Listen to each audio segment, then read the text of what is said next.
झूठे नाम, नकली पहचान, शादी का झांसा और फिर चार दीवारों के पीछे धर्म बदलने का खूनी खेल। क्या आस्था के नाम पर महिलाओं की अस्मिता से खिलवाड़ अब बंद होगा?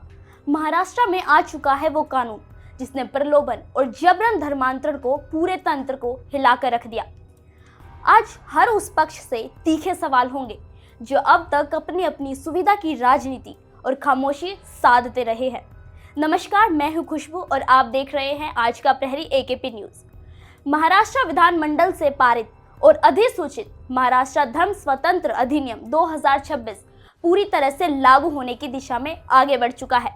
कानून कहता है धोखे, प्रलोभन या शादी की आड़ में धर्म परिवर्तन गैर कानूनी होगा। 7 से 10 साल तक की जेल होगी, सभी अपराध गैर जमानती होंगे और सबसे बड़ी बात, पीड़ित महिला व उसके बच्चों के कानूनी अधिकारों पर आंच नहीं आएगी। लेकिन इस कानून के आते ही समाज के अलग अलग धड़ों में हलचल मच गई।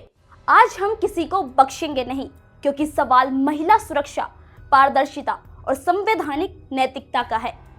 महाराष्ट्र धर्म स्वातंत्र्य कानून कमजोर वर्गों, विशेषकर महिलाओं और नाबालिगों को सुरक्षा कवच देता है। कानून में साफ है कि शादी के एकमात्र उद्देश्य से किया गया कपटपूर्ण धर्मांतरण अमान्य होगा। इतना ही नहीं, उस रिश्ते से जन्मे बच्चे को माँ के धर्म की पहचान, माता पिता दोनों की संपत्ति में कानूनी अधिकार और माँ को पूर्ण कस्टडी मिलेगी। पुलिस को स्वतः संज्ञान लेने और सीधे एफआईआर दर्ज करने के सख्त अधिकार दिए गए हैं। सबसे पहले सवाल उन समर्थक और हिंदू संगठनों से जो इसे अपनी बड़ी जीत मान रहे हैं। कानून आ गया, बहुत अच्छी बात है, लेकिन क्या इस कानून की आड़ में निजी रंजिशें निकाली जाएंगी?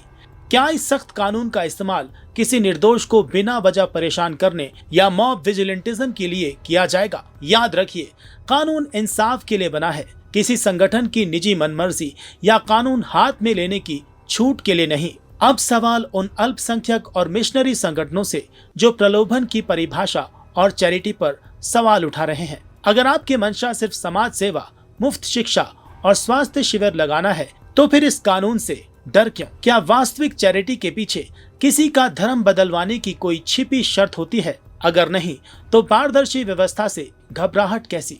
जो लोग अंतर धार्मिक विवाह में निजता का रोना रो रहे हैं, उनसे सीधा सवाल, शादी करनी है शौक से करिए, लेकिन शादी के बाद अचानक धर्म बदलने का दबाव क्यों?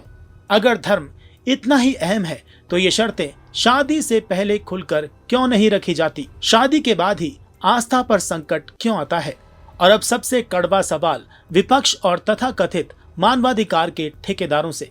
जब अंतर धार्मिक विवाह की आड़ में किसी बेटी के साथ धोखा होता है, पहचान छिपाकर अत्याचार किया जाता है, तब आपकी संवैधानिक संवेदनाएं कहां सो जाती हैं?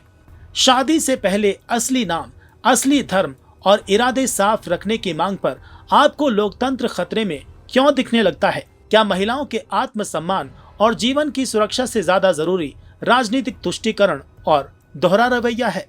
महाराष्ट्र की करोड़ों माताओं, बहनों और बेटियों के लिए यह कानून एक मजबूत ढाल बनकर उभरा है। महिलाओं के सशक्तिकरण, उनके कानूनी अधिकारों और धोखे की राजनीति के खात्मे की इस बड़ी कानूनी पहल पर हर जागरूक नागरिक को बधाई। आस्था दिल से होती है, धोखे या दबाव से नहीं, और जो इस फर्क को नहीं समझेगा उसे अब कानून समझाएगा। फिलहाल इस खास पेशकश में बस इतना ही। बने रहिए हमारे साथ और देखते रहिए आज का प्रहरी एकेपी न्यूज। धन्यवाद।